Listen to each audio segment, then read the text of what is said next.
What is up, everybody? We are back with a brand new episode of the Silver Lions Playbook podcast. Long time no see for our news segment. We did have our mock draft 1.0, I think last week, and that was a lot of fun. And we'll have another one coming up Friday. I did tweet about it already, but it's going to be huge. We're going to have, wait for it, player trades involved. Only players that are realistically traded, like the Deebo Samuels, AJ Browns, Jimmy Garoppolos of the world. And then, well, realistically traded, depending, but things that we've heard that could be traded players. And then it'll be kind of the same as last time with teams. We just swapped a few teams so that he'd have more first round picks because it was a little unfair in my advantage there. But that's the part of the draft. I just drafted well, I guess. But I think that's it for that mock. We're going to do that on Friday. And that should be posted probably Friday night. So we'll have from Friday, and then the last mock will be probably Wednesday right before the draft. And then that'll be our actual 100% what we think is going to happen draft. So it'll be more of like a even an odds thing where I take the even picks, he takes the odds, and we'll just draft based off of what we really think would happen in real life. Probably no trades. We'll keep it super, what we're trying to get it right, basically, is what we're doing with the last one. The second one's a little bit more fun. The first one's kind of in the middle, and then the last one's going to be the most realistic. So Jace, our first mock, our top 10 picks were basically the same as Mark Kuiper's and Tom Chase on the latest mock that they had. The only difference is that they had Drake London going 10, whereas we had Washington or Minnesota Vikings train for the Washington's cornerback. Yeah, that makes a lot of sense. I mean, I guess we're smart. I don't hopefully that's what that means. But and then I think with what was it, the 11th pick, I think I would have done that a little bit differently now that I think about it. Because doing a little bit more research on Washington, I think they're a little bit more set at right tackle. So I kind of wish I could redo that pick because that would have changed that whole mock draft, I think, depending on who I picked there. And we'll see what I do with the next one. But first up, we have the Detroit Lions segment, of course. Go Lions, as always. First off, we have what is most likely at 2. I have no idea at this point, but personally, I think it's going to be an edge player. I guess that's the easiest guess because there's 2 players that we could take at that position. I don't think we're going to take Kyle Hamilton, though. I'm not saying this just because of the Deshaun Elliott signing. I'm saying this because before that signing, I thought we weren't taking him, and now we signed a safety. So it's kind of like, okay, we might go safety a little bit later, but I doubt it at number 2. But I just feel like with the number 2 overall selection, if you're going to take a player specifically out of position, well, not out of position, but at a position like safety, he's got to be elite of the elite. And I do love Kyle Hamilton, but his athleticism isn't, on that elite tier for me. And there are some other issues outside of that too that aren't huge, but there's just things that are like, okay, if we traded down, I would take him, outside of the top 5 probably. And I know it's kind of being picky or whatever with positions, but at the same time, you want to get the value for a team, specifically like the Lions, where we have holes everywhere. You don't want to reach on a player just because, kind of want to go best player available at positions that can help your team out early. So like I would 100% understand it if Aiden Hutchinson was there at 2. The only qualm that I have with the Lions selecting a pass rusher at 2 is I don't think Thibodeau or Walker deserved to be selected at 2. I don't necessarily disagree. I think both of them show a lot of potential, but one of them doesn't have pass rushing moves. That's Walker. And the other one doesn't give it his all 100% of the game. We'll see. And honestly, which we'll talk about this a lot and more in depth later at the end of this podcast. But for me, the real difference is Travon Walker, like you said, doesn't have the pass rush moves that you'd like out of a guy at 2.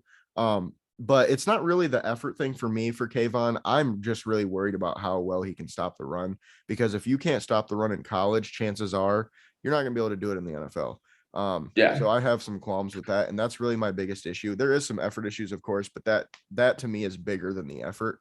But On that to end. me, I know that Lions fans will hate this, and I get it.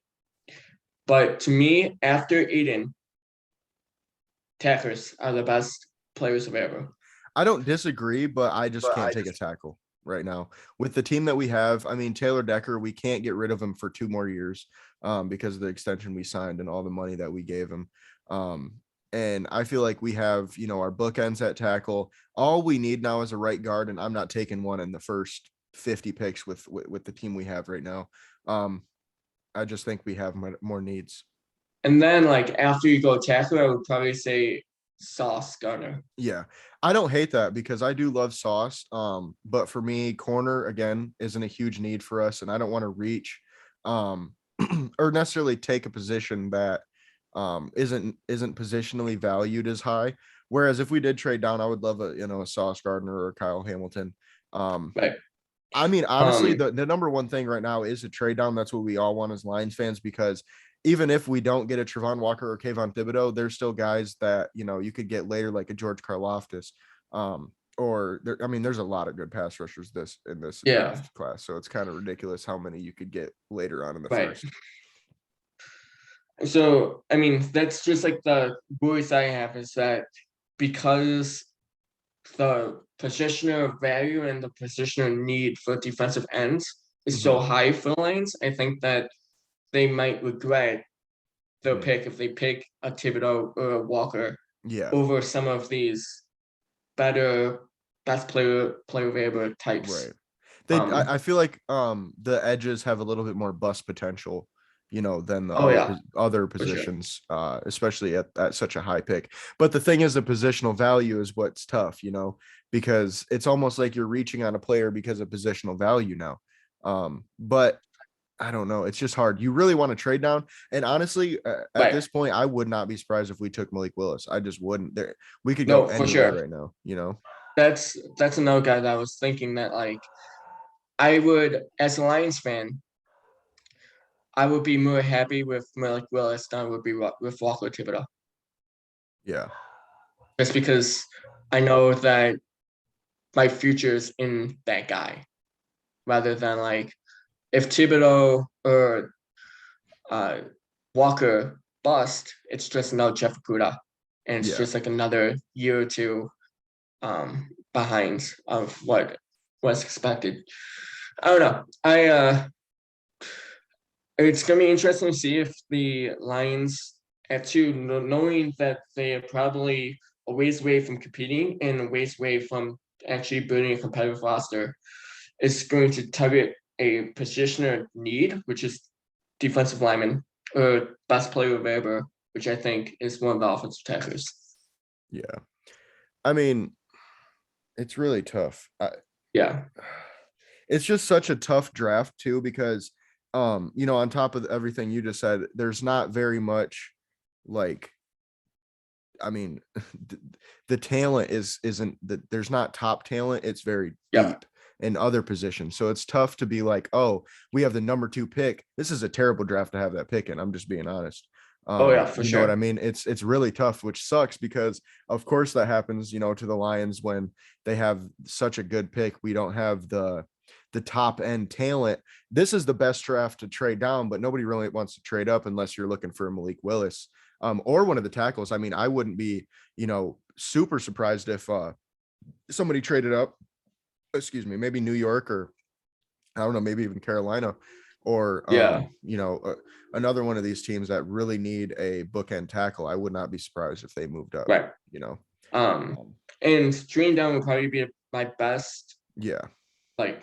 Best case scenario. But like you said, there's not many teams that are probably going to be looking to trade up, unless if, like, New York doesn't think that one of the tacklers are going to make it, which is probably a real possibility with Houston and the Jets picking in front of them. Or if Carolina wants a tackle, which I would say that they have targeted on Akem Ekwonu from Yeah. The Wolfpack. So, which I mean, that would be perfect for a trade down. They don't have a ton, but moving down to pick 6 in this draft would be great. If we could get 6 and then maybe their second and like, a second or something next year with a little bit more sprinkled on it, that'd be perfect for us. What I would personally want as a Lions fan, though, which again, this is asking for a lot, I want to get a first round pick next year, no matter what, in a trade down, because then we have 3 firsts next year. And if we do want a quarterback, then we can move up for one if Jared Goff doesn't figure it out. And if he does, now we're loaded, with young talent. As long as we draft well. But with that being said, I don't know, like, we don't know what we're going to do at 2 very like at all, but even less do we know what we're going to do at 32 and 34 and 66 and 97. Those are all really, really tough picks to gauge. And I think as a Lions fan, it makes it a lot more fun going into the draft. I think that with the second pick, I wouldn't be surprised if you guys actually trade up to get one of the wide receivers. Yeah. It's gonna be interesting because like one of them is bound to fall, right? Because offensive tackle and cornerback, and there's so many like positioner needy and value teams that are going to pick positions that are not necessarily the deepest, but is like the most coveted on field. Yeah. And so it's gonna lead some of these better players to slip. Yeah. And I mean, I honestly wouldn't even be surprised if we traded that first round pick for a player either, in somebody like a Deebo Samuel or an AJ Brown type situation, because as we talked about before the podcast, Deebo Samuel has been linked to the Lions by Ian Rappaport, which I'm not putting a whole bunch into that. Like, oh, the Lions are going to get Deebo. Like, that's not where I'm going with this. I think it's more of the Lions have the picks and they have the need, and they have shown that they will, go out and try to get, I wouldn't say elite talent at the receiver position, because we haven't really gotten that yet. DJ Shark is good, but he's got some injury stuff and some other stuff to work on. But I feel seems like, go ahead. No, I was just gonna say, I feel like Deebo Samuel is a really good fit for what the Lions want to do, so it makes a lot of sense on his standpoint. But I think AJ Brown might be a little bit better fit, in terms of his age, because I believe he is 2 years younger than Deebo. Deebo has the injury history. He has a lot more usage on his body, and he's, one of those guys that takes a lot of hits and he takes a lot of damage, and he's going to get the same, if not the same, it'll be close to, what Deebo or what AJ Brown will get. And at that point, I would rather have AJ Brown for the money, because you likely have to give up close to the same, and you're getting a younger player with less, mileage on him, basically. But we don't know if either of these players are traded anyway. So, we'll see what happens there. But with that being said, the Lions, like I said before, did sign the safety Deshaun Elliott, which I love the signing here. 1 year for, 3.65 million, up to 3.65 million. We don't know the exact guarantees or anything like that yet, so we'll have to, wait and see on that. But I do love the signing. He's a great, I think he'll be great at a free safety. He can play a little bit of strong, play a little bit of nickel. And we also, signed Mike Hughes a little bit back a couple weeks ago. So I feel like he'll come in here and play nickel for us a lot too. Play a little bit outside, but I feel like we're doing a solid free agency, getting guys. It's kind of what I said when we came into this, it's a lot like last year's, but a step up in every way. Like, we're given 1 year deals to prove it players, but these are players that have actually shown a lot on the field and just have a couple question marks, whether it's, injury history or, can they be like, a DJ Shark, for instance, can they be that number 1 receiver, So I think that's really what we're going for right now. Yeah, and Elliott seems like, to me, more of a depth piece, where that, like, not gonna say that this is gonna happen, but like if Kyler Hamilton does slip in the draft, then like possibly the Lions would like potentially want to trade up. Oh yeah, I could see that. If they like fall at 32 and like Hill from Michigan is available, or the safety from Connecticut is available, then like I wouldn't be shocked if the Lions say, I want those 2 players on like our team. Yeah. The Elliott signing doesn't really tell me that safety is off the board Right. necessarily in the draft, but it's off the board early, in my opinion. It Yeah, I won't be agree. at 2. Yeah. I think, basically along the same lines where it's most likely highly likely we don't take one at 2. If we trade down, I could see us taking Hamilton a little bit later, maybe. Or like you said, even a trade up, like let's say he somehow falls to like 15. I could see a trade up or 15 or 16 like he did in our mock. I could see the Lions maybe making a move up to get a guy like that. And I don't disagree. I think Deshaun Elliott is more of, I think it's less depth and more insurance, because worst case scenario, he's your starter. Best case scenario, he is your third safety nickel guy after you draft one at like 32 or 34 or something like that. So with that being said, there are a couple more names that I've heard the Lions linked to as well, and we'll kind of go through this a little bit quickly. Okay. The first one, Quan Alexander, the linebacker, former New Orleans Saint, makes a lot of sense. He's, in the same boat as these DJ Shark, Deshaun Elliott types. Probably going to be a 1-year prove it deal. He's had some injury problems in the past. And I feel like he's the perfect fit for us. I think he's 27 now. I might be turning 28 this year. But he's still relatively young. He's really athletic. He would be a good fit. And like I said, he played for Dan. Well, not for Dan, but played in New Orleans for Aaron Glenn, and when Dan coached, because I believe he was the interim for a little bit there. Wait, no, Miami. Sorry. I'm confusing that.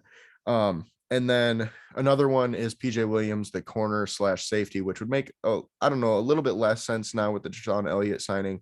I think this was more of, if we don't get Elliott, this is another guy that we would like. And then, he's got the New Orleans, ties as well. And then Eddie Goldman is one that I was a little bit surprised about when I heard this, because when he got cut, I was like, okay, that would make some sense. He would help us up front. We need some run stoppers. He's a little bit older, but he's only 28 or 29. So he's not quite, Michael Brockers, 32, 33, but he'll probably command a decent, between 5 and 8 million per year, which I would give him probably 6, 6.5 for a year or 2, because he would be pretty solid for us, I think. Here's the thing, Jess, is that free agency right now is kind of dried up. Mm-hmm. Meaning that like these PJ Williams, these Eddie Goldman types. I wish. Yeah, right. They're going to be a lot cheaper than you expect them to be. So like I could see both of them being a fit for the Lions if the market is so down that like the Lions can afford to have like a 1-year prove it deal, I mean, if PJ Williams wants to sign a $2.5 million deal, I'd be down for that. You know what I mean? Yeah, for sure. It's at the right price for sure. And Eddie Goldman, I feel like you'd spend a little bit more because you have a little bit more of a need there. And it would kind of help out with your draft, because then you're like, okay, we have that secondary interior defensive lineman, kind of our nose / 3 tech that we could put down there. So we don't have to draft one in the 2nd, 3rd round. We can wait till next year and draft one early. And then, well, that's it for the Lions segment. We have, but yeah, we have around the NFL coming up next. We got Jimmy Garoppolo trade, which we talked about before the podcast. It's more likely now that, if he is traded, it'll be during the draft, or, after that first pick that they make, as in Carolina, or, some of the other teams that want a quarterback, like maybe Seattle, they could take, let's say what happens at 9. If, Malik Willis is there, they probably take him. But if he's not, maybe they take an O-lineman and then try to trade for Baker or Jimmy or something like that. Which I don't think Jimmy would go there, just because, the interdivisional trades don't usually happen, especially with a player like a Jimmy Garoppolo at quarterback. But it's kind of tough because it's the same thing that you said with free agency right now. It's kind of dried up trade wise. Most of the quarterbacks that were going to get traded got moved. Most of the teams that needed quarterbacks got them. I mean, there's not very much left that you could even trade Jimmy to. Really, I think the 49ers now are going to hold Jimmy because they aren't quite sure about Trey yet.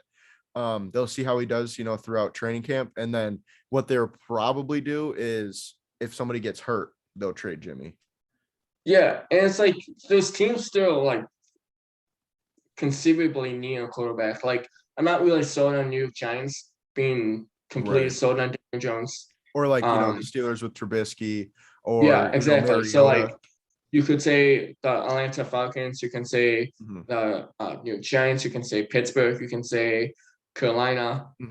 There's still some teams that are looking for a quarterback, but with the draft so close and quarterbacks needing to be taken, I'm sure that that's going to be the first option. And then Jimmy Garoppolo, again, because the trade markets die down, 49ers, if they decide that they're not going to keep Jimmy, the asking price is going to be low. And so that's when like the New York Giants, the Pittsburgh Steelers, the New Orleans Saints, whoever it is going to come with a offer.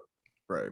And I think with Jimmy, it's one of those things where here's what I'm getting at. He's on a 1-year deal. So that's one thing that, to take into consideration with this, especially when you're being the 49ers, because they're trying to get as much as they can out of him. But at this point, I think you're going to get a Matt Ryan plus deal, kind of like the Carson Wentz deal, where, maybe you move down in the second round and then you give him a third on top of that or something like that.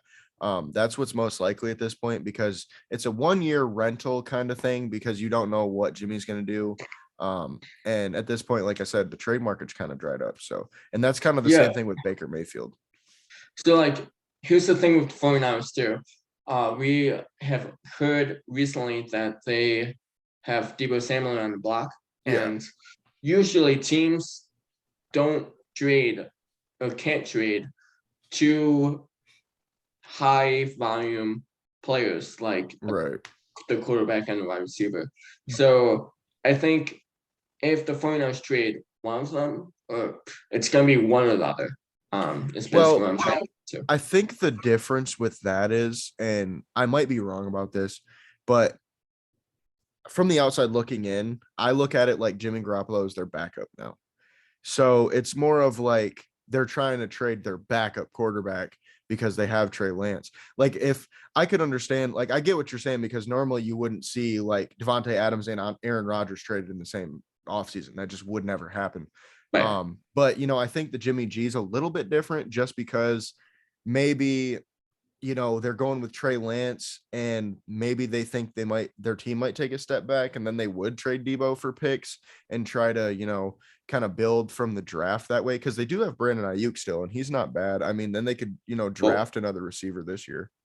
Here's the situation with that, is that Jimmy Garoppolo is the backup for the 49ers, but for some of these teams in the league, he's going to be the starter. Oh yeah, definitely. And like you said, earlier, I would bet that any deal involving Jimmy Garoppolo would look kind of like Carson Wentz, and the Carson Wentz deal was a 2 and 3 for Wentz, and that's still a pretty significant value for a quarterback that didn't really do well last year. Yeah. So I still kind of see it as a significant trade. Yeah. I mean, I don't disagree that it is significant, but I disagree that they won't do both, just because that like they're big trades. I feel like I almost feel like if they were to trade Deebo, the chances of them trading Jimmy Garoppolo would go up. I don't know if that's the same way the same thing the other way around, but I feel like if they were to trade Deebo, they'd go, okay, we're not trying to win this year. Let's trade Jimmy for whatever, and then build with picks with our rookie quarterback and our other, second round wide receiver, and try to take another receiver and see what we can do. That's how I would look at it. I feel like if they trade Jimmy first, then maybe they don't trade Deebo. I just don't know how much that factors into the trade of Deebo. But I don't know. I'm not in the front office. I'm just really guessing at this point. So of course we don't know the facts right now. Mhm. Because the Deebo stuff just happened. So but with Yeah. that being said, I could still see the Steelers. If they don't really believe in Trubisky, they just signed him as kind of an insurance plan if they can't get anything else. But I feel Garoppolo? like, yeah. I don't think Garoppolo will get released. Well, no, I'm saying if they traded for him. Oh, okay. Yeah. I don't think he would get cut at all. I feel like it's kind of the same thing. Well, not the same thing in that sense with the Steelers for Baker. It's kind of the same thing for Baker though. Overall, the only real difference is that Seattle is interested in Baker a lot, and he's actually a possibility to get traded there because Cleveland is not in their division, so that helps Cleveland out quite a bit, having Yeah. another team available. I think that really screws the Niners that they're in the same division with such a quarterback needy team. Because if they weren't, if this was like, the Giants had Jimmy G or something and was trying to trade him, I think Seattle would have traded for him already. So Personally. like, here's the situation I have with both Baker Mayfield and Jimmy Garoppolo. I think it is in the best interest of the 49ers and the Browns, and really make Baker Mayfield and Jimmy Garoppolo to play the first like 6-7 games with that team, and then Yeah. get reassessed during the trade deadline, because quarterback needy teams are going to be there's going to be more during the season because of injuries and everything. So I think that the keeping on to those two quarterbacks would help the 49ers and the Browns gain more value for the quarterbacks Yeah. that they're trying to trade, and those two teams will have more interest um, in those players. So I wouldn't be opposed to that scenario either. I agree Personally. there. I feel like the only problem I see with that is, as if I'm like the Niners or the Browns, the only problem I have with that as them is we want value now because we want to win. You know what I mean? It's like in the only difference with Cleveland, well, I guess both teams kind of have close to the same situation because they both have question marks with the quarterbacks that they have outside of Yeah. these two, whereas Deshaun Watson might not play, and they don't know if Trey Lance is ready yet. So Yeah. that's kind of the issue there. But I feel like it's a little bit different because the Niners have that ability of, well, or I'm sorry, the Browns have that ability of, well, we can wait and see about Deshaun Watson, then we'll see what we do with Baker. You know what I mean? Like, they're not Yeah. forced right now because, I mean, the Niners aren't really forced either, but you did Yeah. just I don't give up think three 49ers is firsts. first on it. You know what I mean? You just gave up 3 firsts for the kid. He sat for a year. He better be ready. If he ain't ready yet, he's not going to be ready. I'm sorry, but that's just how I feel. Like, I mean, Aaron Rodgers sat. It wasn't because he wasn't ready. It was because he had Brett Favre in front of him. You know what I mean? Right. Like, Patrick Mahomes sat for a season and then played the last game and looked awesome, and then won MVP his first year. You know what I mean? Yeah. Like usually So when they like, sit, they're supposed to come out and be freaking sky's the limit. And this kid, if he's not ready, I'm worried, at this point. yeah, I mean, I get that. I just like, I don't see any hesitation like waiting, just Yeah. because right now you're not really like going to acquire win now players. True.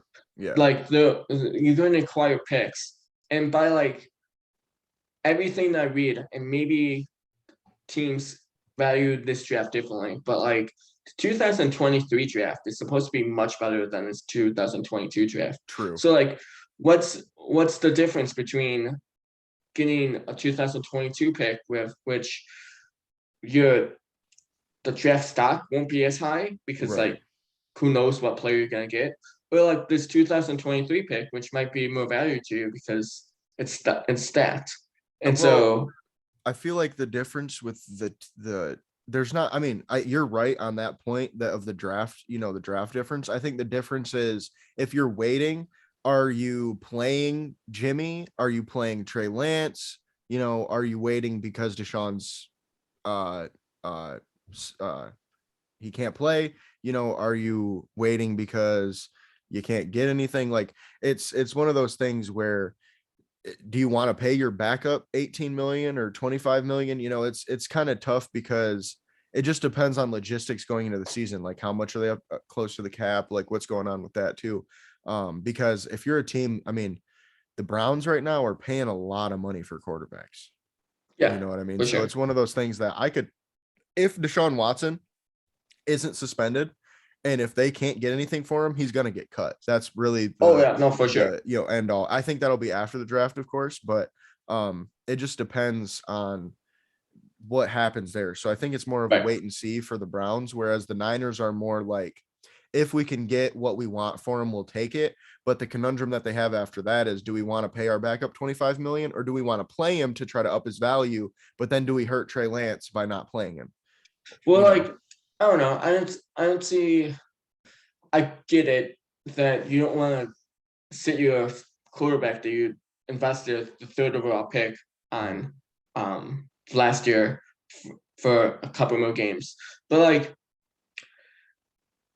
again, Aaron Rodgers didn't play for like the first 4 years. I don't right. think Lamar Jackson played for the first like 2 years, right? No, he played first year. Did he play first year? Yeah, he played like, I want to say the last like 6 games, I think, of his Did first he? season. I think so. And then that's when they cut Joe Flacco, or did they trade him that They offseason? traded him to the Yeah, Jets, okay, that's I what I thought. believe. Yeah. But okay.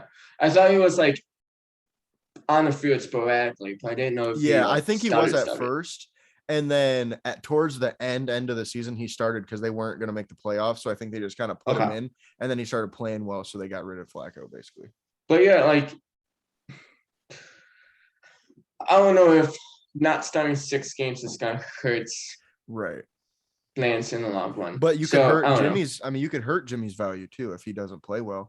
Oh yeah, You know no, what I for sure, mean? for sure. It's one of those So things that there's a lot of, it's you know, but you're stuck between a rock and a hard place. Do you yeah, jump on what you can get now? Do you wait and see? I mean, personally, I think as the Niners, if I can't get at least a 2, I think I would wait and see, because then, you know, like you said, maybe you could get that same pick next year and it's more valuable because it's a better draft. right. So I expect like a 2 and a 3, Yeah. a conditional 3, kind of like what the Carson Wentz trade will Yeah. look like. And I don't know. To me, I think the Giants might be a real possibility for that Yeah. because Giants have a lot of picks, and I don't Yeah. think that they necessarily need to go quarterback in the first round. And I'm not a real big believer in Daniel Jones, so I could see them wanting to make an upgrade. I wouldn't hate it. I don't know how I feel about Daniel Jones personally, but I kind of feel like that front office wants to see what they got first, like the new coaching staff wants to see what they have. But that could definitely happen. I wouldn't be too surprised at that. Yeah, And then the updates on Baker Mayfield, you know, it's kind of the same stuff. The Seahawks, the Panthers are showing a little bit more interest, but as you noted before the podcast, they did announce Sam Darnold as their starter, but we've seen that before. I mean, the Cardinals went up and said freaking Josh Rosen is our quarterback, and then they drafted Kyler Murray #1 overall. So we never know what's going to happen with these things. But as of right now, what we know is that they named Sam Darnold their quarterback, so that's what we have to go off of. So we're just going to assume that. So yeah, with that being said, I think the Steelers are the only other team besides Seattle, you know, and I think that's only if he's cut, of course. yeah. I mean, the Sam Darnold news is kind of significant for me because I don't think that you can smoke screen this closer draft because people are looking at number 6 as quarterback. We even had quarterback in our draft Mm-hmm. at number 6 for Carolina Panthers. So that stops trade opportunities for Carolina Panthers for quarterbacks Does it? potentially. It stops. I feel like it's just like kills any kind of momentum they have for any trade packages. Or maybe it means it, maybe they want to trade down. I don't know. It's one of those, it's tough because I don't think it's necessarily a smoke screen to like to get anything. I think it's more of a smoke screen as in like, if we don't get Malik Willis at 6, Sam Darnold's our quarterback. You know what I mean? I think it's more of like an insurance claim, because if you go into this draft without saying that, I feel like there's a possibility that, everybody comes out like, oh, well, they lost out on a quarterback, so now they have to have Sam. But if they go into this, because we've seen it before, they go into it, they draft somebody, nobody's going to ask questions. People are going to say, yeah, they said he was their quarterback a week ago, but that happens all the time in the NFL. You know what I mean? So it's Yeah, like one of those things that I feel like it's almost like coach speak. Like, oh, he's our quarterback for now. You know what I mean? But right. as of right now, he is our quarterback. You know what I mean? It's one of those things that you never really know. But like I said, we'll Mhm. just go with the fact that it's true, because that's all we have to go with right now. We For can't sure. really make assumptions when they say it straight to our face. So with that being said, I don't know if, any of these quarterbacks go to Carolina. I still personally think they do, but we'll see what happens there. Yeah. Um, and then, so Tom Brady to Miami has been something that has been talked about quite a bit lately. I Yep. personally don't believe it really. I mean, I believe it a little bit, but not very much, because we heard this last time around. Um, Tom Brady wants to go to Miami, but he doesn't want to play for Brian Flores. And then that's why he went to Tampa. And then this last offseason, it's, he wants to go to Mhm. Miami and play for Sean Payton. And then, the whole thing blew up because the Bill Belichick text and all this other stuff. I just feel like, I don't know, if it was going to happen, it would have happened. I don't really understand what stopped it if it was going to happen. If Brady wanted it, he could have had it. The entire Brian Flores thing. Huh? The entire Brian Flores thing. Yeah, but like, I mean, he still could have done it if he wanted to do it. Like, what's the difference in doing it next year? Are people just going to forget? Right. Like, So like that's like that's why this rumor is such a compelling one, because right, the it could happen next year. Um, and right. there's a lot of reasons why Tom Brady would want to go to Miami. Well, yeah, for sure now, Um, especially.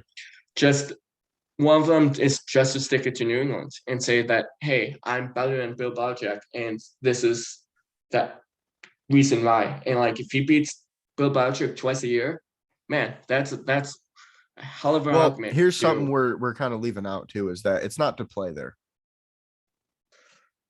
So it's part owner, part player, right? It's like a player coach.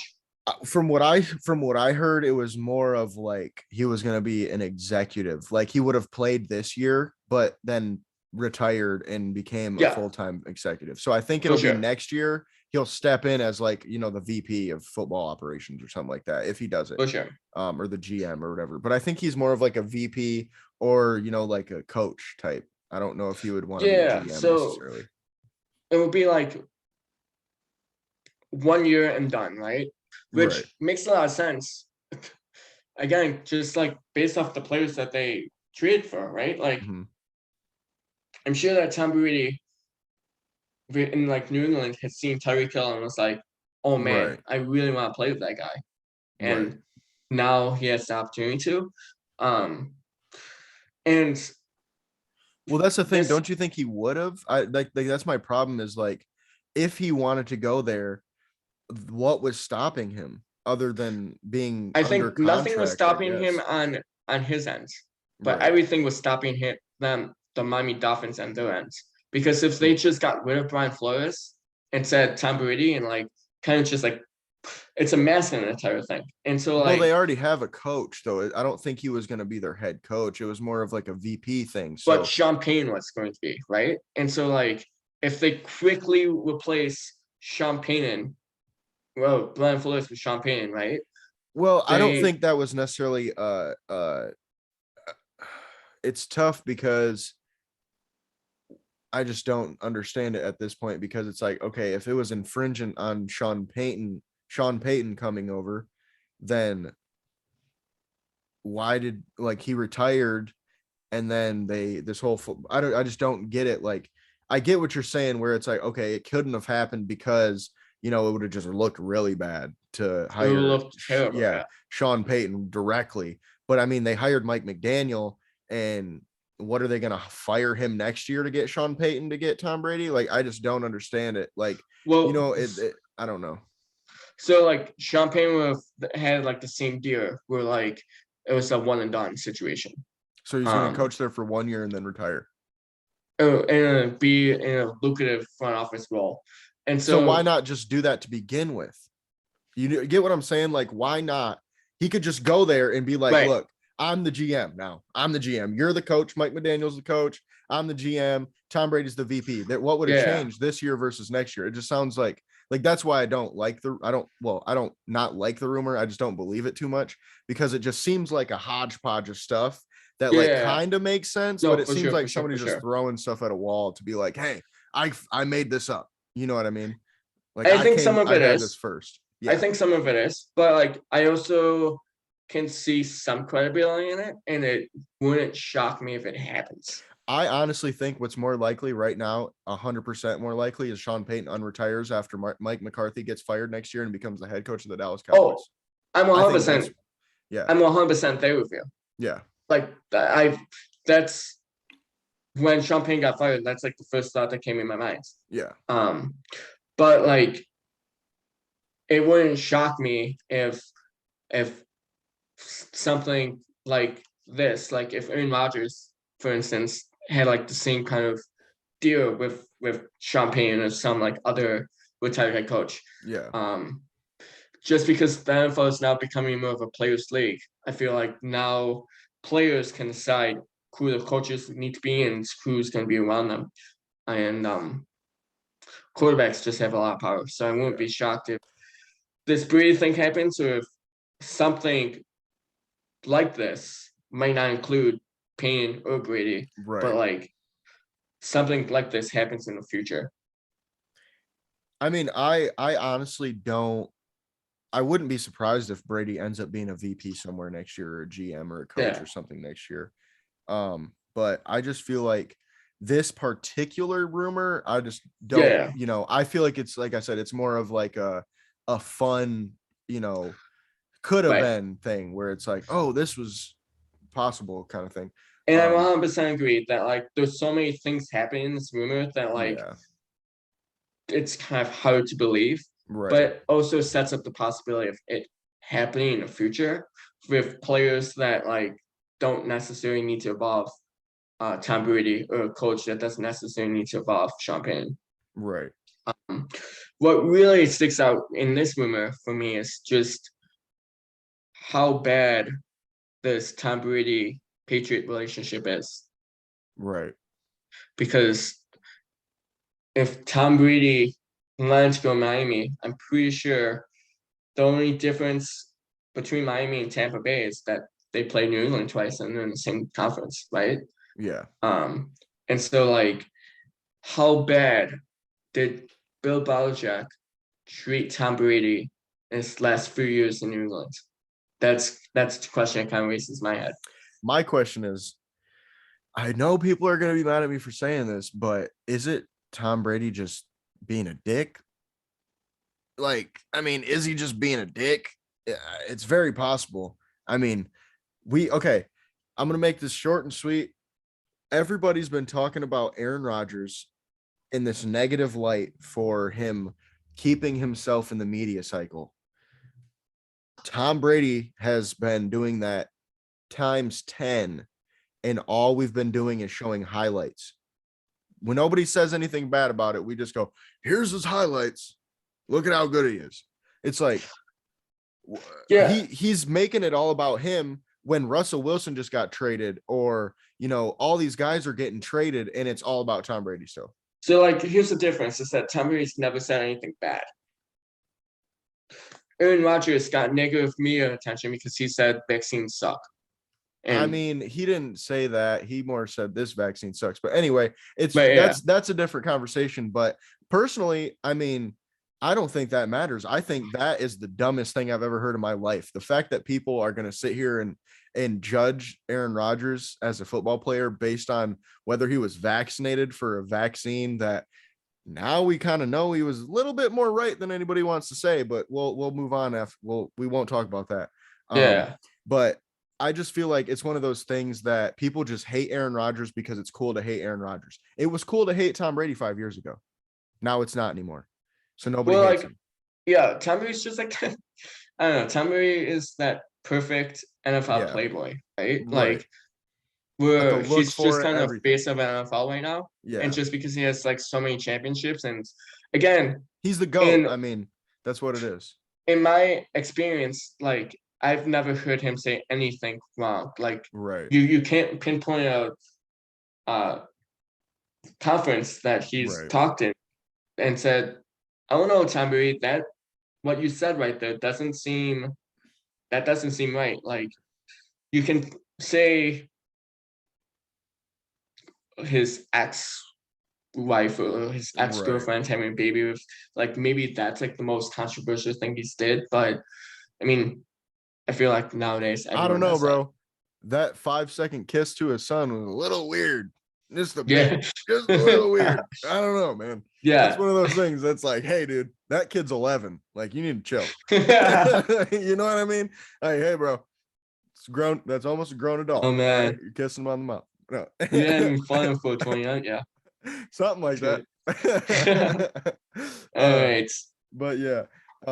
Anyway, I feel like I don't know. It could be one of those things too where I'm a Lions fan, so I'm on Lions Twitter, and that's what I see because we all hate Aaron Rodgers. So it could just be that too. But it just seems like in the bigger media outlets, we see Aaron Rodgers talked about in a negative way, but we don't see Tom Brady, and I feel like they're kind of doing the same thing. But I don't know. Maybe I'm wrong. But anyway, moving on. Deebo Samuel has officially requested a trade away from the 49ers. I don't think he gets traded personally. I think it's about 60-40 right now that he doesn't get traded.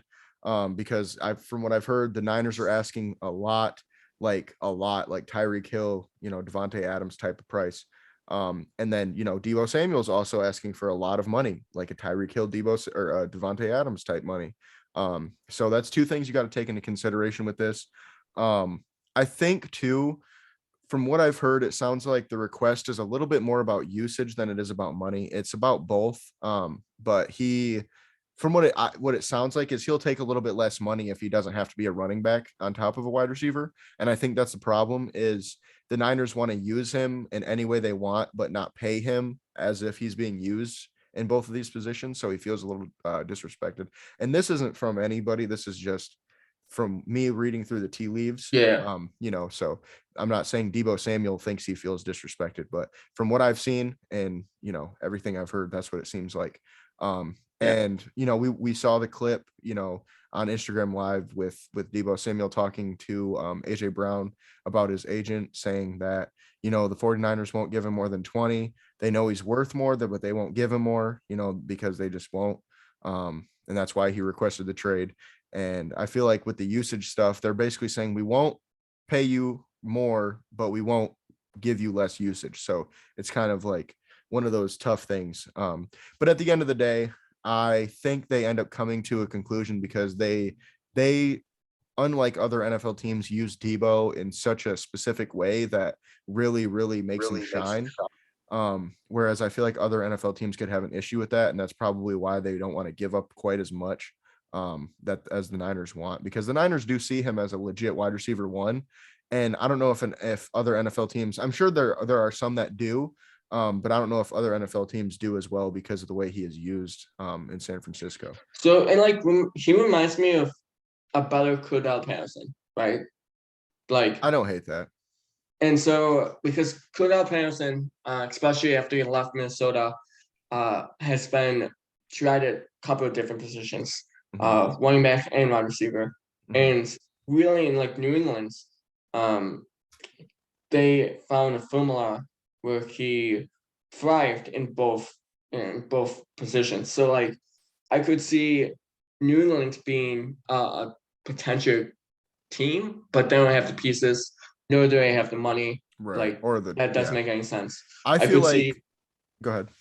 I could see Atlanta wanting to be a position because Cordell Patterson is now 32, 33. He's getting up there in age. And really Deebo Samuel is just a younger version of him and probably a better version of him. Yeah, a much better version at wide receiver, especially. Yeah. And so I could see New England, Atlanta, and maybe a couple of other teams using him in similar ways as San Francisco has. And so to me, it's not really question on whether he's going to be used the same way that he's being used in San Francisco, because we've seen that, especially Right. with similar athletes with Patterson. But to me, it's really like, oh, I only want to do running back because that's going to injure Right. that's going to injure me potentially more, and Yeah. then I won't be able to gain my earnings later down the road. Yeah. And so I don't know. I also agree that probably he's not gonna get traded, but like again, Jets right now are really looking for a wide receiver. Mhm. They could they could buy like create a huge package to 49ers if they wanted to. And Mhm. like other teams that need a wide receiver probably could pick up some significant package. Well, for what I have on my list right now, I have Atlanta, the Jets, Detroit, New Orleans, and Philadelphia. And this is the same list for Deebo and AJ Brown, which we'll talk about after. Let's just work that in here because it's basically the same conversation.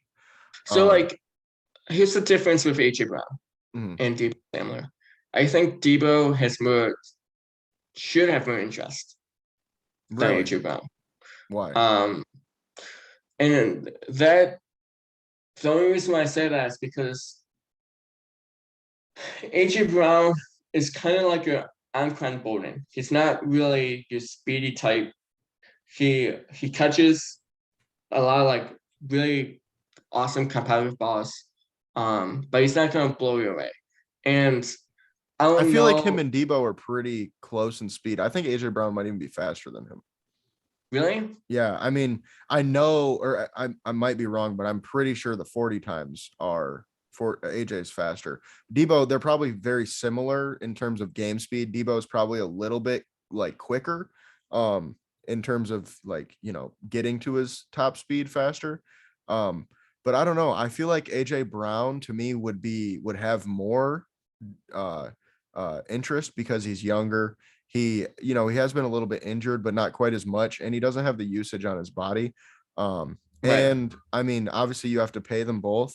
But I feel like AJ Brown is, I don't want to say more worth the money, but for his age and what he does, in my opinion, I think he's a little bit better fits for the teams that would be going after him. And one thing I wanted to mention, about all these teams. So what is one thing that you hear very similar between all these teams when I list them? The Jets, the Falcons, the Lions, the Saints, and the Eagles. What do four of those five teams have in common? For those 5 teams. Yep.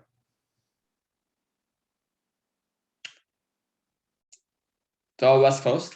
They all have 2 first round picks. Yeah, but and the also read offenses. Right. And I don't know. They do have 2 first round picks. And I think I don't that is think what it's going to help them get one of these players if it happens. yeah. Again, like I can't see a team like the Lions being like significant buyers. No, no, no, Like no. I don't think any of them are significant. I think we're talking like a first round pick and change, basically, is what this is going to be. yeah, for sure. But like to me, I don't know if the Lions have view themselves as like, No, oh, we're Deebo Samuel or AJ no, Brown away. no. Um, But and so like I don't well, know if they would potentially make that move right, right. compared to like the other teams. Yeah. I don't disagree. Um, I think they're the outside looking in, and with right. that, I think they're kind of on the same stage as New England's. We're right. like Well, New England, it's like fun as a New England fan to be like, oh man, we could get Deebo Samuel or like AJ Brown. But is it really gonna happen? Probably not. right. I feel like Um, the Lions have quite a bit more probability with it because of a few different factors. Um, maybe if maybe if Deebo Samuel, I don't see AJ Brown. Yeah, I feel well, I don't know. I feel like we'd want AJ Brown more than Deebo. But again, I don't know. It just depends on what we're looking for. But realistically, I don't see us getting either of them. I think if any Yeah. of them gets traded, it'll be to probably, the Jets, the Saints, the Eagles, or Atlanta. Yeah, I could see all those teams. Yeah. Well, with that being said, I think that's all we have for the Around the NFL. Yes.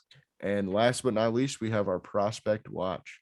This time is going to be a little bit different. And going forward, it'll be a little bit different because we're getting into the crunch time of the NFL draft. He caught me, guys. He said, "Tom, I do not want you to talk about any of these prospects. I want me to break them down and you add some little tidbits." Well, okay. So what happened was, you're a busy man. I'm not that busy. Okay. I can Yeah, watch. I mean, I'm busy, but not as busy as I used to be. So now sure. I can watch film, more often. And if I felt like it would just be easier to get all these prospects in, because there's quite a bit more prospects I do want to talk about before draft night, just because of some guys that I think the Lions could go after. Right. And really we did this, or I did this because I wanted to be more in touch with the draft prospects that we do draft, or, other teams draft, in the top guys. But today we have Travon Walker versus Kayvon Thibodeau. This one is going to be huge because this is the talk of the town right now. At number 2, who do we want? Well, who should we start with, Tom? Let's talk about Walker first, because I think you have significantly more interest in him than I do. Okay, let me preface this, right? I've been playing devil's advocate for the past week on why teams would want Travon Walker over Kayvon. I don't know which one I want more. Okay. The prospect breakdowns, I think you'll notice that it is actually very close in my mind. It's just preference of the type of player that you want, right? And I don't know what I want, and I don't know what the Lions would want. It's really, really tough position here. But starting off with Travon Walker, okay. So the pros for him are the obvious. He's big, strong, fast, versatile. He's 6'5", 276 pounds. He can play anywhere from, 3 tech to wide 9. He can drop into coverage. I don't know if he'll do that much in the NFL, but the Lions have showed that they like to do that with their, outside linebackers slash edge players. But he wasn't great at it, but that's just something he can do with his athleticism. He showed that he's capable. And then, he's long arms and legs. He has a good build for the position. Like I said, he's 6'5", 276, but when you look at him, you wouldn't think that. He looks similar to Kayvon. He's, a little bit thicker, but he looks a lot similar. And I think the difference is his that bottom half is a lot thicker and bigger than Kayvon's. And I think that's why you see the difference in, the against the run and stuff. And a little bit of the athleticism stuff, because Travon Walker surprisingly is actually a little bit better of an athlete than Kayvon Thibodeau is. Even at his size, I do believe Travon still ran a faster 40. Am I wrong? No, I mean, Travon Walker is probably the most athletic defensive end slash outside linebacker in this draft. Yeah. He's very, very athletic. Yeah. And with that said, I mean, he fights through blocks well. He's got a solid bull rush. And this is something I wanted to talk about, earlier when you mentioned he has no pass rush moves. He has your basics. Okay. He's got your bull rush. He's got a little bit of a push pull, and he's got a little bit of his chop, but it's not great. So the basic, right? Right. And so exactly. Like in college, you can get away with that. Right. In the pros, you can get eaten alive. Right. Especially. I don't know if you're that big and strong. I mean, obviously you want him to work on it, but I personally think, and this is a big thing for me and Kayvon, which I wanted to say earlier, but I didn't. The big difference for me with him and Kayvon is I would almost take a guy that all you have to do is give him pass rush moves and then he's elite, than a guy that you have to teach how to stop the run, and you have to teach him how to split double teams, and you have to teach him how, I mean, there's a lot of stuff you'd have to teach Kayvon. He's a great pass rusher, don't get me wrong, but I would almost rather have the guy that's going to come out the gates better at everything else right now, and then have to work his way up to be a pass rusher. Well, all right, outside linebacker is weird in the fact that you don't need to be a good one stopper anymore. I disagree. I disagree. If you want to be elite of elite, if you want to be like Khalil Mack, you can. But like, If you want to play more than 60% of snaps in the NFL, you have to be a good run there's stopper. players like Shaq Barrett who cannot stop the run He's whatsoever. better than Kayvon Thibodeau. Yeah, but he's also he's got to be good. That's probably the best run stopping defense ever.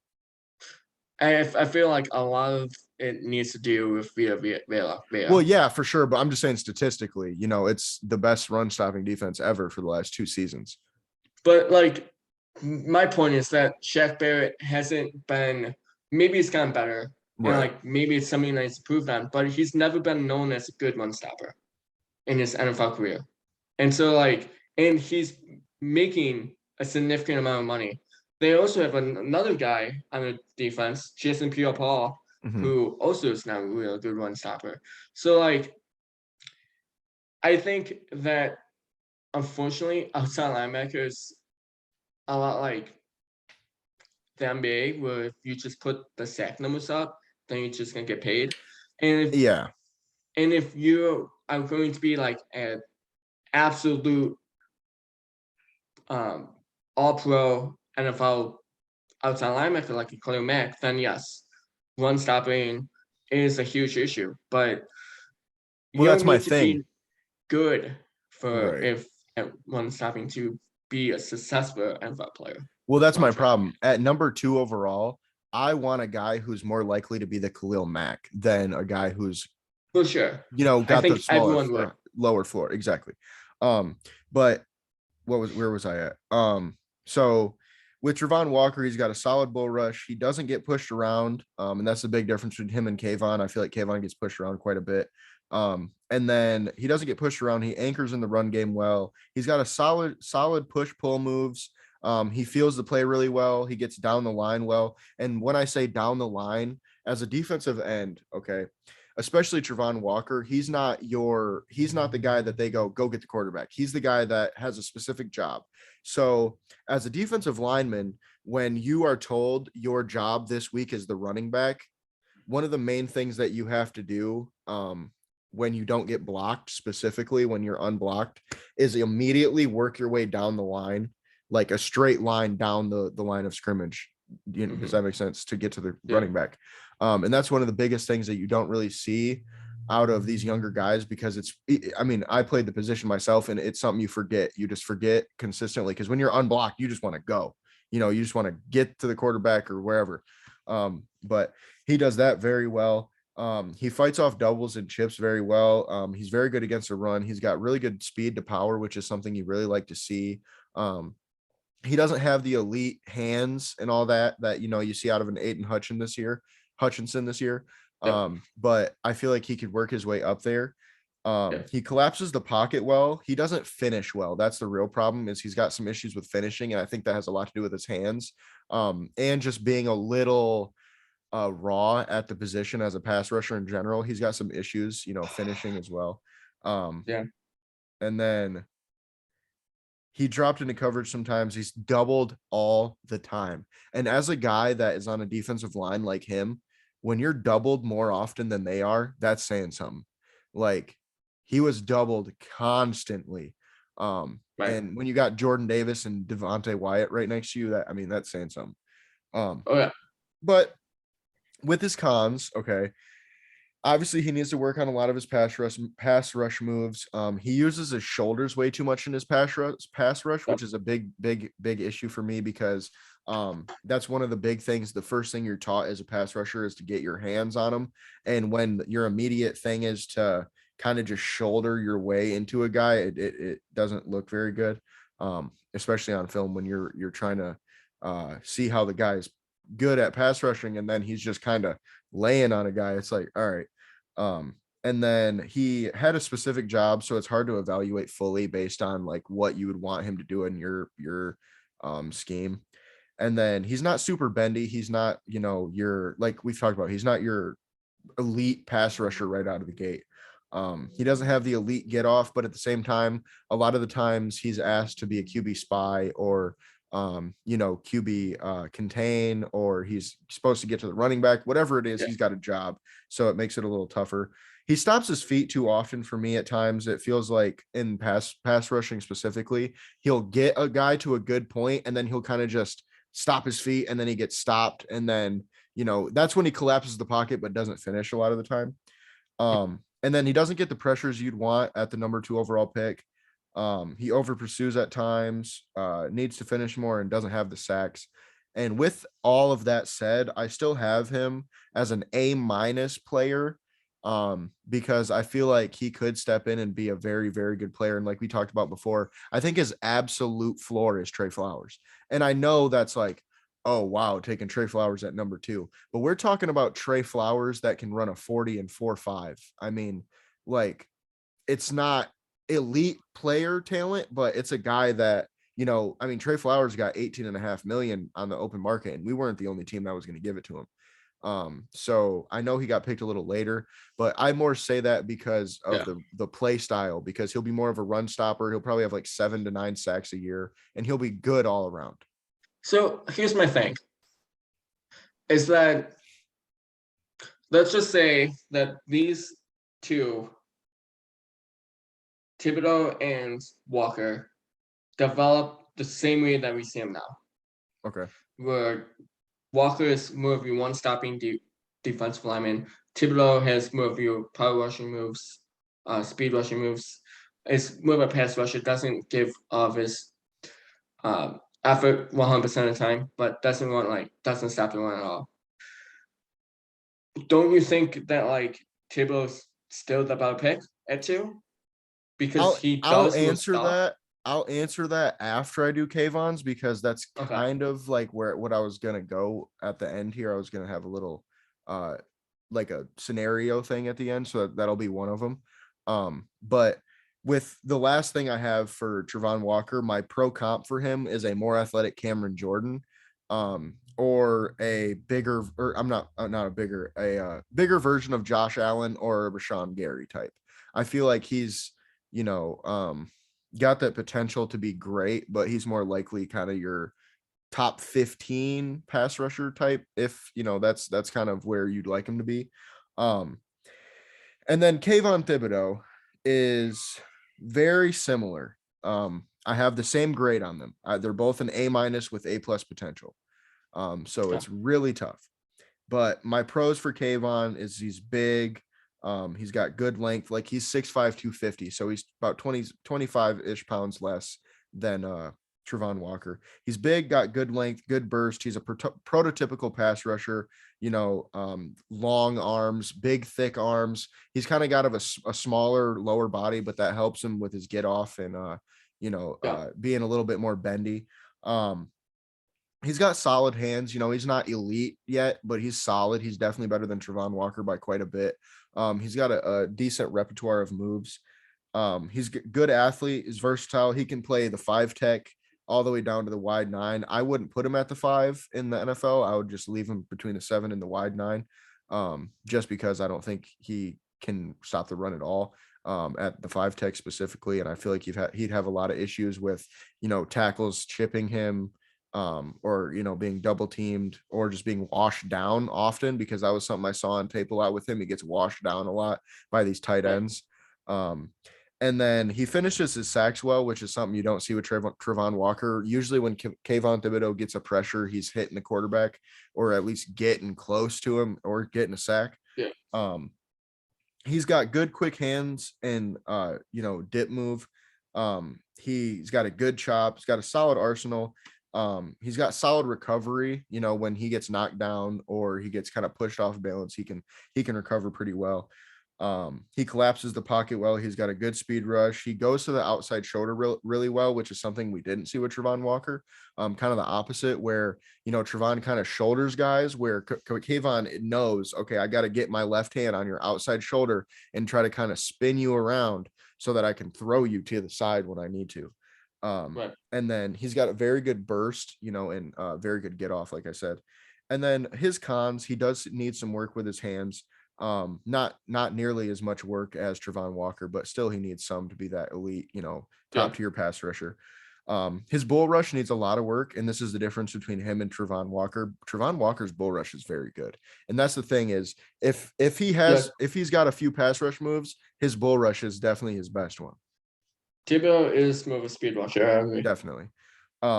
And I mean, I'm not like hating him for it, but that's something you definitely want him to have a little bit more. But I also think that like size takes count for that, right? Because that's what I was going with the difference between their lower body, is I think that's where a lot of that comes from for Walker. He's got that extra 25 pounds, and if you look at their upper body, it doesn't look very different. It's the lower body. Do you think Walker being 25 pounds up hurts his chances playing linebacker? No. Really? Because I mean, he's just as fast and athletic. Yeah. And I feel like if anything, it kind of helps him because like where you said earlier, like you said, oh, well, these outside linebackers don't need to be able to stop the run because, you know, they're more pass rushers. Well, you're not technically wrong, but as an elite pass rusher, like as a guy you take at 2 or a guy you're paying $20 million a year, he's got to play over 75% of the snaps, 70% at least. Well, if you can't stop the run, you ain't playing more than 60% of the snaps because I mean, in today's NFL, it's a 60-40 game, 60% pass, 40% run, you know, well, probably more like 65, well, 70-30 more like, but I feel like it's one of those things where like, if you're taking a guy like Kayvon, I feel like he's more of a, not a commodity, a convenience item. Whereas Travon Walker's more of like, this guy's a building block. He can play all these different positions, but I'll get to that later.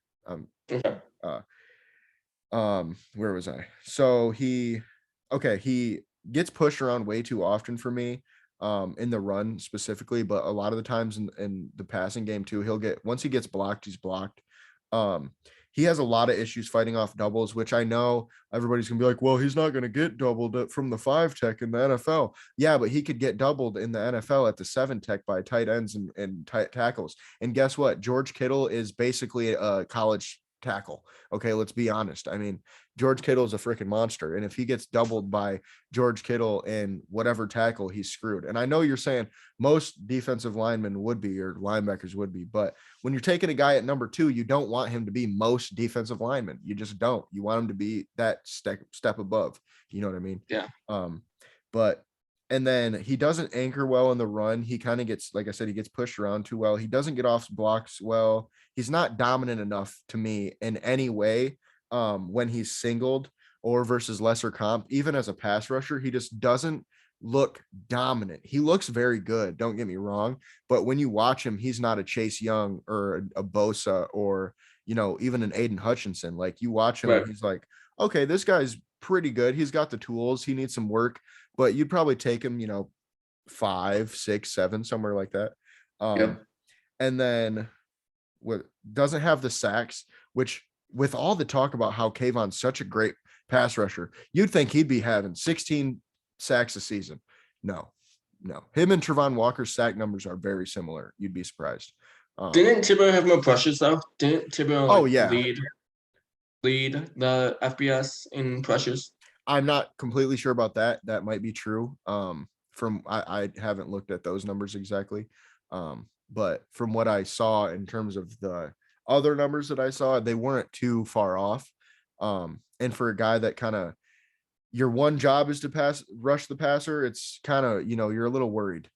So like, I don't know. I feel like if you're a pass rusher, your job is not to get sacks. It's to pressure the ball. And if he's doing that, yeah, your job is done. And I guess that's why Trey Flowers got 70 million, right? It's because Trey Flowers never got sacks, but he pressured the ball every single down. Right. So here's the thing. If we're talking about Travon Walker's absolute floor as Trey Flowers, you're saying pressures are the most important thing. He's elite stopping the run. That sounds like a great player. Yeah. The only difference is that Trey Flowers got picked in the 5th round. Right. Whereas we're talking about I mean, you could say that about anybody, though. You could say, I mean, Tom Brady got picked in the 6th round, or Antonio Brown got picked in the 6th round, Yeah. or, it's one of those things that, yeah, you compare him to the player. Well, if everybody knew Trey Flowers was going to be that good, they wouldn't have picked him in the 5th round. You know what I'm saying? So it's one of those things that's like, yeah, you can say that, but he wasn't that good when he got picked. So that's why he got all the money later on. And then, so he doesn't have the sacks. He gets blocked by tight ends way too much, in my opinion. He doesn't set the edge well.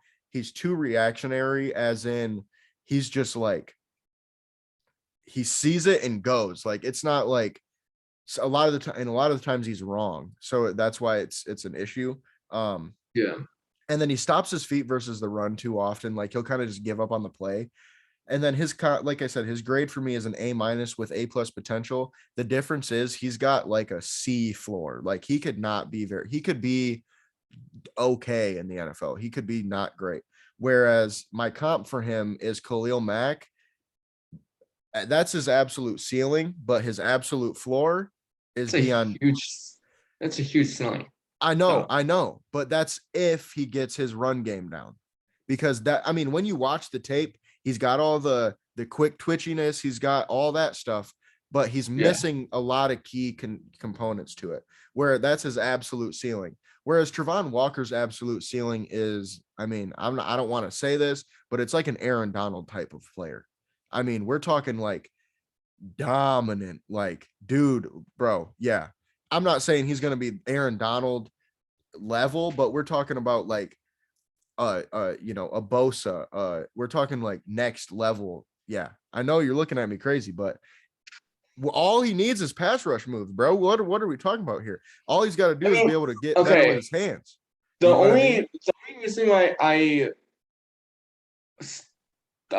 refute that is that Thibodeau, like, I feel like you can make a case for Thibodeau being a Khalil Mack because he's been around the first overall pick for this entire year. Okay, but you could say the same thing about Joe Burrow. Was like a 2nd round pick in the beginning of the year. And Joe Burrow was undrafted at the beginning of the year that year, and he ended up being the first overall pick and probably the best rookie quarterback in the last 10 years. Yeah, for sure. But like, you know what I mean? It's one of those things where I feel like people are too. Joe Burrow made a name for himself like throughout the season. I feel like Walker was on the best defense in college football, and he was the one guy on that team that got doubled the most, from what I saw. And he was the only guy on that defensive line that was told, this is your job. This is what you have to do to make this work.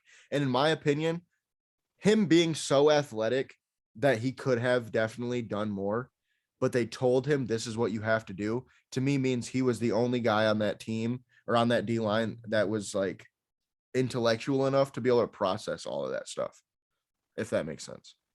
Yeah, but I don't know. I just don't love a player that like is now in the top 3 in the last like week or 2. Right. Like Walker was I don't disagree with you there. 14 pick. Right. Before the last 2 weeks. And now here's the thing. We are hearing this from the media though. Like, this is all stuff from the media. NFL teams could have had him as a top 5 pick for 5 months. We have no idea. It's just the media finally heard about it and it's like, oh, this Travon Walker guy could be pick number 1. Because if you're telling me that it couldn't have come out of nowhere, you know what I mean? Because it's not like he did something in the national championship game that made you go, wow, Travon Walker is the next up big deal. You know what I mean? It's not like he did something in a game that you're just like, okay, holy shit. They knew this before, and then the media just caught wind of it. And now he's somehow could be the number 1 pick. I don't think that came out of nowhere. You know what I mean? I feel like it was always a possibility. Yeah. Because he's a guy that doesn't wow. So me and you wouldn't necessarily pick up on that because we just watch the college football games in its entirety. You know what I mean? Like, we don't watch it and go, okay, I'm going to watch number 44 for this whole game to see how good he is. You know what I mean? So I also find this interesting. You picked Aaron Donald as the comp for Walker. Well, and you picked the absolute, if he exceeds comp, right? Like the most, if he excels, that's what he's going to be. Right. And then Khalil Mack for Thibodeau. I want to know what your comp for Hutchinson is, because those are probably the two best defensive linemen in the NFL right Well, now. I Is don't know about that. Mack and Donald. So Well, here's my thing. Okay, so Aiden Hutchinson, I haven't done my deep dive on him 100% yet, but he's a Nick Bosa type player to me.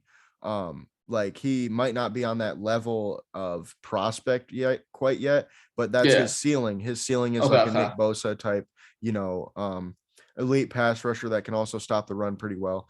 And this is another thing for me. Kayvon, his more realistic comp would be like a Shaquille Barrett. Like that's what I would see more realistically. Like that's what teams are drafting him as. Does that make sense? Like they're not Yeah, drafting him to be Khalil Mack. They're drafting him to be Shaquille Barrett. absolutely. I You know what I agree. mean? So in Travon Walker, the same thing. They're drafting him to be a step up from Cameron Jordan. And if he's that's awesome. I mean, Cam Jordan is a great player. He's a 13 to 16 plus sack a year guy, as well as being Sure. very good against the run. You know what I mean? And I think that's what Travon Walker could be. To my floor comp for Kayvon is Deion Jordan, though.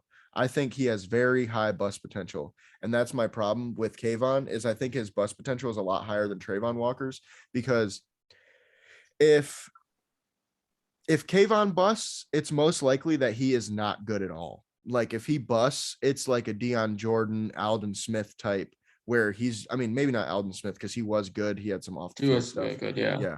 So it's probably more of like you know, But it just also fluky like kind of busts. depends on what trade flowers you're talking about.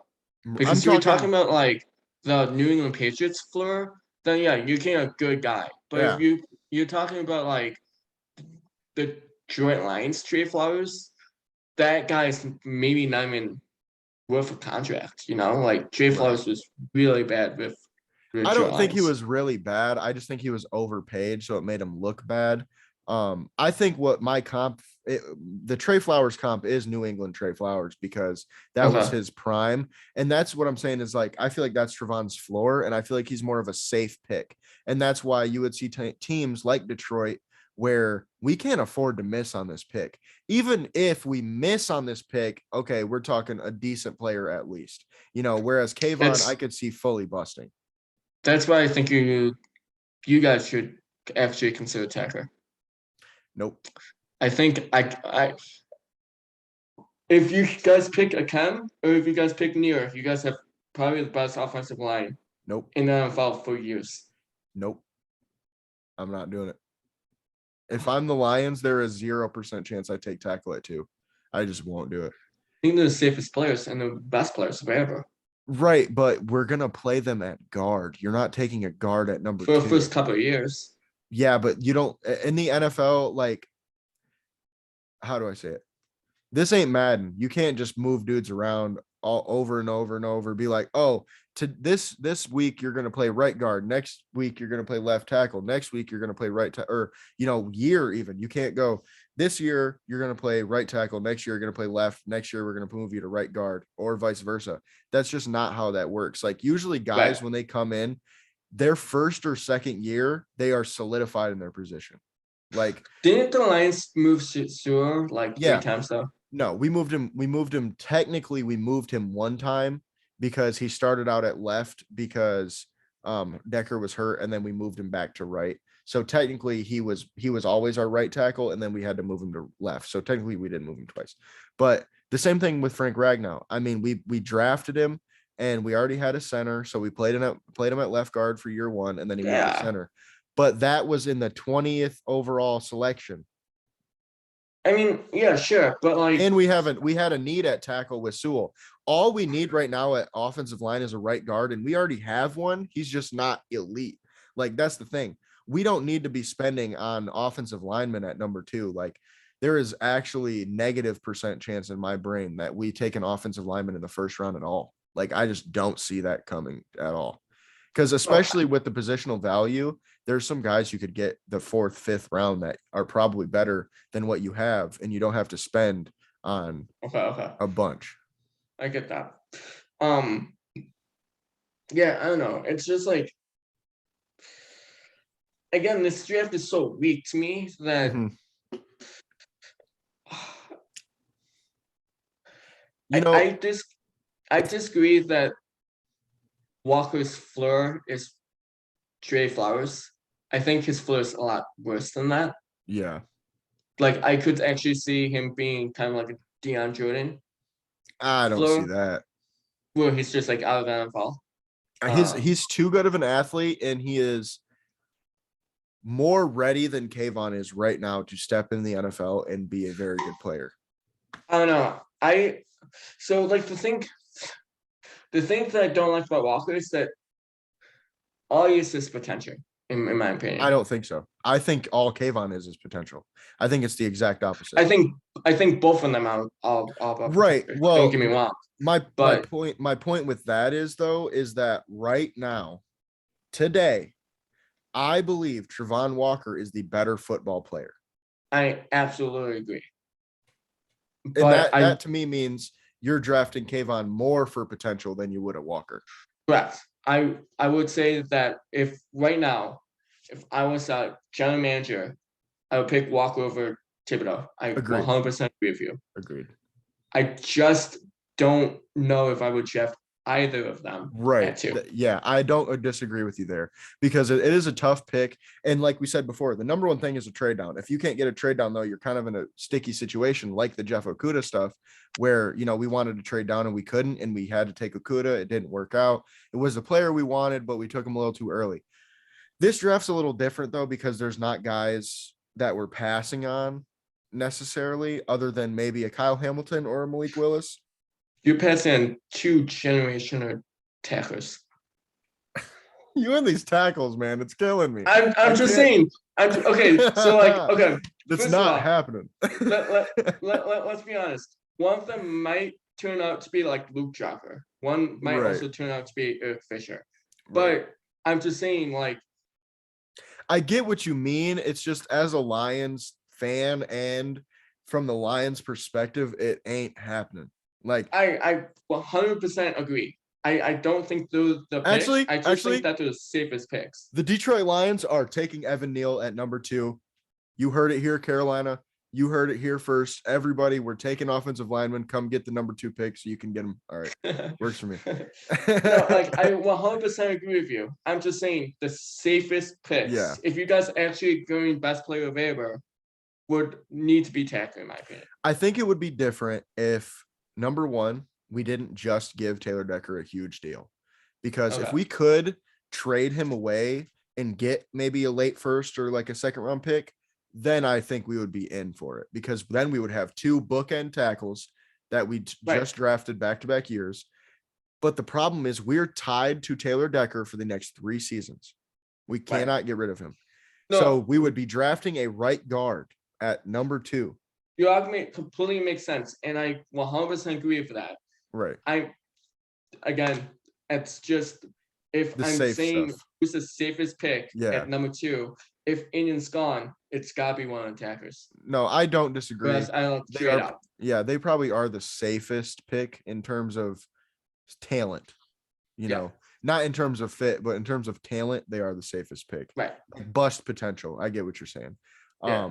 But at the same time, like I said before, the Lions can't really afford to bust on this pick, but we do have a lot of different, possibilities that we could go with, because, Malik Willis is a possibility. And at this point, I wouldn't hate it, because then it's like, well, at least you get a year to see.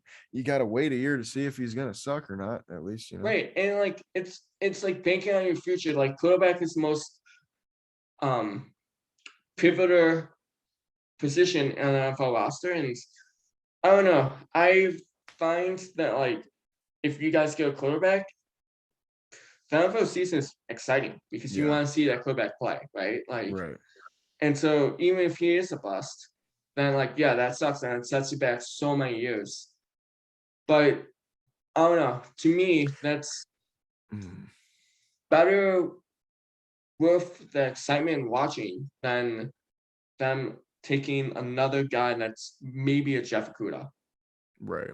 Well, So I don't know. It's so tough because I would rather at this point, like if there's no trade down, I would rather just take one of the edges and move on, because then it's almost like, okay, we get to see what we got next year. And then if he's not good, we have 2 more first round picks next year. the only thing that I don't want to see the Lions do is draft another Jeff Okudah. Agreed.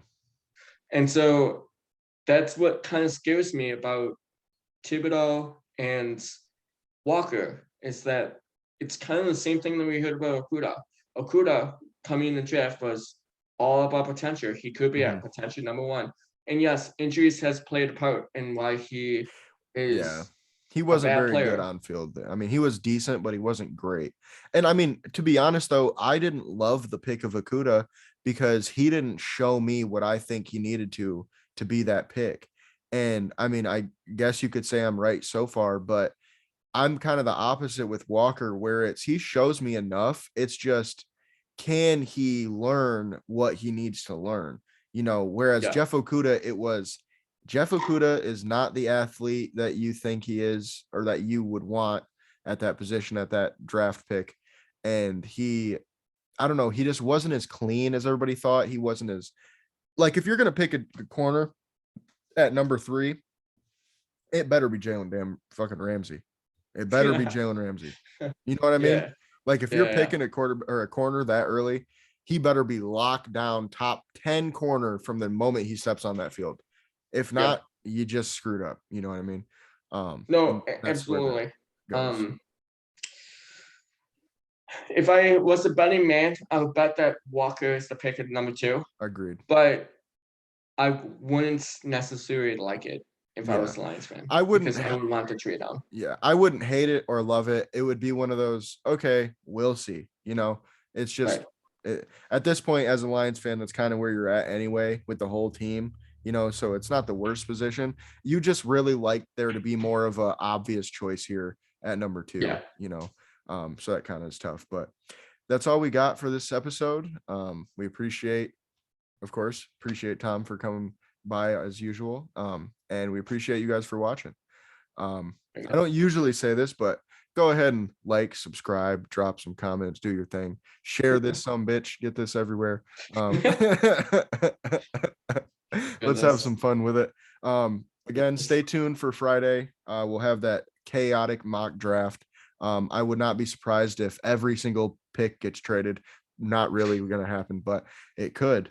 But so yeah, stay tuned for that, and we will see you on the next one. And as always, thank you, Tom, for coming on. No worries. Thank you. All right. Bye, guys.